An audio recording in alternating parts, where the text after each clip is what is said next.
नमस्कार। एस्ट्रोबी चैनल के मासिक राशिफल कार्यक्रम में आप सबका स्वागत है। आज इस वीडियो में मैं आपको कुंभ राशि के लिए अगस्त का महीना कैसा रहने वाला है उसकी संपूर्ण जानकारी दूंगा। यह जानकारी चंद्र राशि पर आधारित है, कृपया इसको लग्न राशि एवं नाम राशि के आधार पर मत देखिएगा। शनि आपके लग्न में पूरे महीने बैठे हुए हैं, आपके ऊपर 7.5 का मध्यम चरण चल रहा है, दूसरा चरण, इसको मैं पहले ही आपको स्पष्ट कर देता हूँ। और साथ ही शनि का षष्ठ महापुरुष राजयोग बना स्वराशि कुंभ में बैठने की वजह से। सबसे पहले आपको सूर्य की स्थिति बताते हैं। सूर्य जो है छठे भाव में बैठे हुए 17 अगस्त तक काफी अच्छी स्थिति में है, शत्रुअंता योग बना रहे हैं। हालांकि इनकी जो सूर्य की सप्तम दृष्टि जो सीधा द्वादश भाव पर रहेगी तो आपके शत्रुओं में वृद्धि रहेगी। हालांकि आप उन पर हावी रहेंगे, परंतु आपको कुछ मानसिक तनाव हो सकता है, अनिद्रा की शिकायत हो सकती है। द्वादश भाव पर दृष्टि डालकर इसका आप ध्यान रखिएगा। साथ ही आपको अपनी आंखों का भी ख्याल रखने की आवश्यकता रहेगी। इसके बाद सूर्य जो है यहाँ आ जाएंगे आपके सप्तम भाव में, और सूर्य बुध का बुधादित्य राजयोग बनेगा। ये आपके लिए कुछ आपके वैवाहिक जीवन को जो समस्या आ रही थी पिछले दिनों उसमें बचाव का काम करेगा, क्योंकि सूर्य बुध जो है मैनेजमेंट अच्छा करते हैं, जीवन की समस्याओं से निकलने में, आपको बाहर निकालने में मदद करते हैं।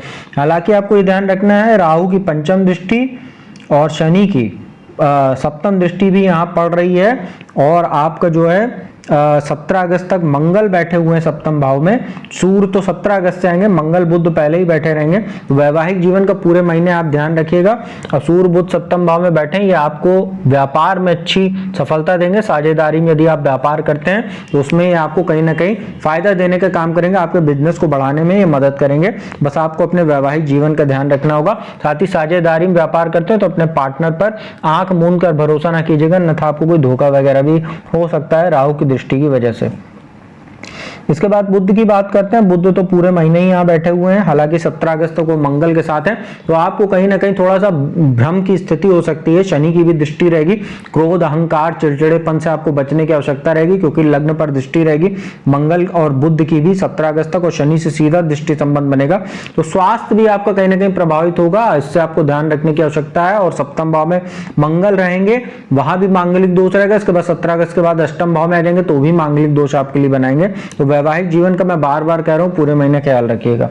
इसके बाद बात करते हैं शनि की। शनि जो है आपके लग्न में बैठे हुए हैं, और जो इनकी दृष्टियां हैं वो तीसरी दृष्टि बृहस्पति राहु पर, सप्तम दृष्टि सूर्य बुध पर, और दशम भाव पर 10वीं दृष्टि पड़ेगी। लग्न में शनि का बैठना कभी भी अच्छा नहीं माना जाता है, क्योंकि कालपुरुष की कुंडली में यहाँ मेष राशि बनती है जिसमें शनि नीच का फल देते हैं। और लग्न में जब शनि बैठ जाते हैं तो ऐसे व्यक्ति को गंभीर बना देते हैं, काफी अकेलापन वो मानसिक तौर पर महसूस करता है, और उसके आसपास जीवन में काफी लोगों की कमी देखने को मिलती है, जिससे कभी कभी वो मानसिक अवसाद में चला जाता है। तो शनि लग्न में बैठे हैं, 7.5 का दूसरा चरण है, तो आप अपने मानसिक स्थिति को बहुत मजबूत रखने की आपको आवश्यकता रहेगी। मानसिक अकेलापन वगैरह यदि आप महसूस करते हैं तो मेडिटेशन किया कीजिए, भगवान की जितनी पूजा उपासना कर सकें, खासतौर पर भगवान शिव की, तो आपके लिए काफी अच्छा रहेगा।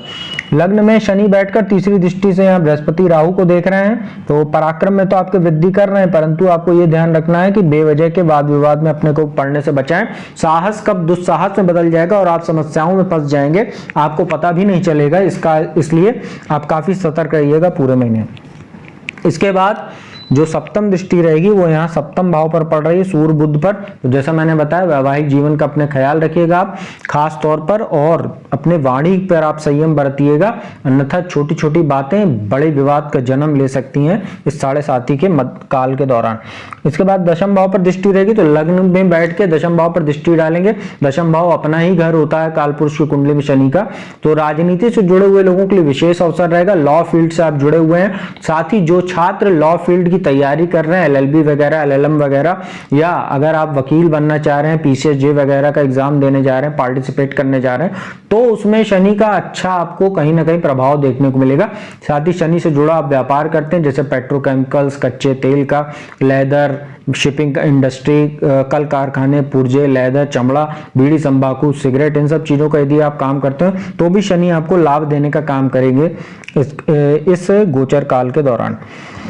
इसके बाद बात करते हैं मंगल की। मंगल सप्तम भाव में तो बैठे हुए 17 अगस्त तक मांगलिक दोष बनाकर, लेकिन 17 अगस्त के बाद वो अष्टम भाव में आ जाएंगे यहाँ पर, और यहाँ पर वो बैठकर जब बैठेंगे तो उनकी जो चौथी दृष्टि रहेगी लाभ भाव पर रहेगी, दूसरे भाव पर उनकी जो है सप्तम दृष्टि रहेगी, और बृहस्पति राहु पर अष्टम मारक दृष्टि रहेगी।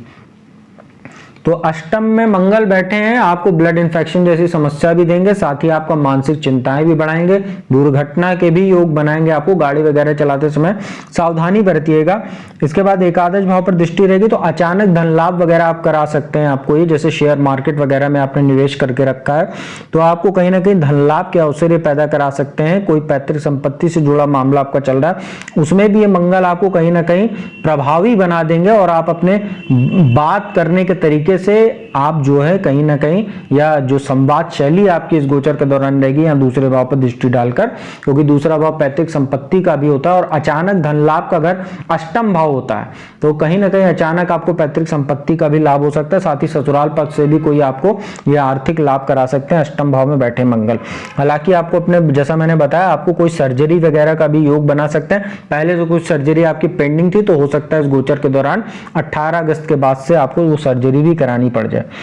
एकादश माफ कीजिएगा, बृहस्पति राहु पर अष्टम दृष्टि है तो अपने व्यवहार का ध्यान रखिएगा, छोटे भाई बहनों के स्वास्थ्य का ध्यान रखिएगा, बेवजह की यात्राओं को करने से आपको बचना चाहिए क्योंकि उसका लाभ तो नहीं होगा, खर्च और मानसिक तनाव आपका बढ़ेगा जिससे आपको स्वास्थ्य प्रभावित होगा।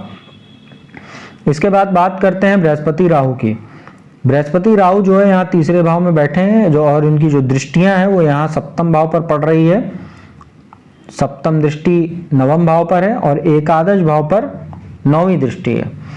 तो बृहस्पति राहु तीसरे भाव में बैठे हैं, अच्छा है, पराक्रम को बढ़ा भी रहे हैं। साथ ही अगर आप उच्च शिक्षा के लिए विदेश वगैरह जाना चाह रहे हैं तो भी उसमें बृहस्पति राहु मदद करेंगे। बस अपने छोटे भाई बहनों के स्वास्थ्य का ध्यान रखिएगा, साथ ही अपने संगति का ध्यान रखिएगा, बेकार के दोस्तों के साथ बेकार के लोगों के साथ इस गोचर के दौरान ना रहिए, अन्यथा आप कोई विवाद या वाद विवाद में भी फंस सकते हैं। सप्तम भाव पर यहाँ दृष्टि पड़ेगी बृहस्पति के साथ राहु की भी, तो आपका जाहिर तौर पर ये वैवाहिक जीवन को और पारिवारिक जीवन को खराब करेगा।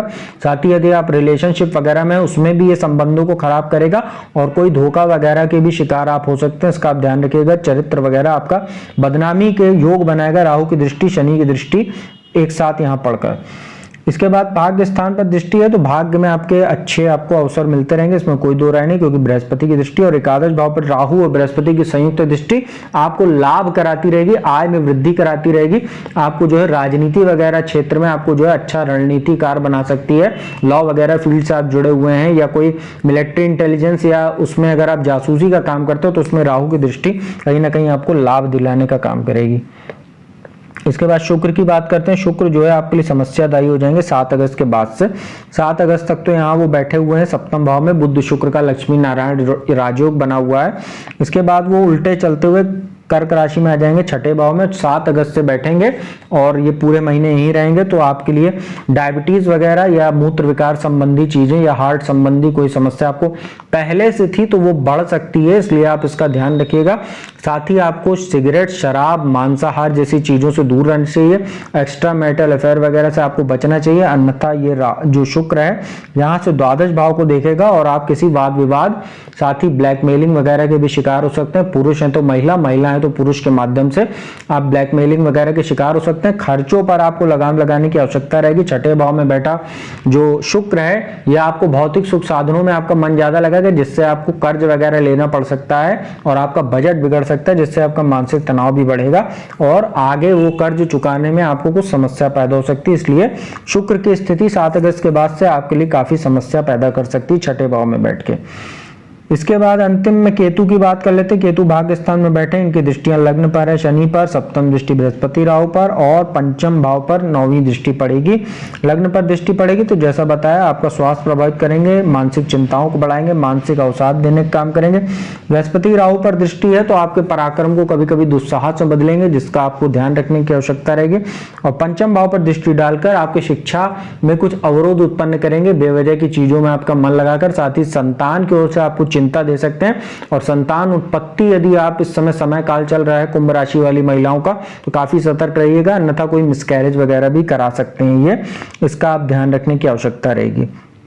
तो मित्रों ये था कुंभ राशि के लिए अगस्त महीने का मासिक राशिफल। उपाय की बात कर लेते हैं। आप लोग को भी शनि का मंत्र ओम शं शनिश्चराय नमः, इस मंत्र का जाप करना चाहिए 108 बार, संभव हो तो प्रतिदिन, अन्यथा शनिवार को रुद्राक्ष के माला से हर शाम को आप कीजिए ओम शं शनिश्चराय नमः इस मंत्र का जाप। और पीपल के वृक्ष के नीचे जाकर आप संध्या काल में हर शनिवार को सरसों के तेल का दीपक जलाएं। और अगर पीपल का वृक्ष नहीं है तो घर में ही किसी गमले में एक शमी का पौधा लगा लें, उसी के समक्ष आप दीप दान किया कीजिए सरसों के तेल का, तो भी उसी के समान आपको फल मिलेगा। और भगवान शिव की पूजा उपासना कीजिए, उनका मंत्र महामृत्युंजय मंत्र का जाप करते हुए शिवलिंग पर दूध और जल और बेलपत्र अर्पित कीजिए। ओम त्र्यंबकम यजामहे सुगंधिम पुष्टिवर्धनम उर्वारुकमेव बंधनान् मृत्योर्मुक्षमामृतात्। तो यह मंत्र आप जाप कीजिए और दूध जल और बेलपत्र अर्पित कीजिए, तो आपके लिए काफी अच्छा रहने वाला है महीना, और 7.5 के बुरे प्रभाव से भी आप बचे रहेंगे। तो मित्रों, उम्मीद करता हूँ वीडियो अच्छी लगी होगी। यदि वीडियो अच्छी लगी हो तो चैनल को सब्सक्राइब कर लीजिएगा, बगल में बेल आइकन का बटन उसको प्रेस कर लीजिएगा। और जो भी जातक कुंडली विश्लेषण कराना चाहते हो तो मेरा नंबर डिस्क्रिप्शन में, स्क्रीन दोनों पर उपलब्ध है, उस पर संपर्क करके आप अपॉइंटमेंट ले सकते हैं। और मेरे यहाँ जीपे की भी सुविधा उपलब्ध है, आप जीपे के माध्यम से भी आप फीस जो है जमा कर सकते हैं और तत्काल आप जो है कुंडली विश्लेषण का लाभ प्राप्त कर सकते हैं टेलीफोनिक कंसल्टेंसी के माध्यम से। अब मैं अपने वाणी को यहीं विराम देता हूँ, जल्दी आपको किसी नए वीडियो में मिलूंगा नए विषय के साथ। तब तक के लिए ओम शं शनैश्चराय नमः।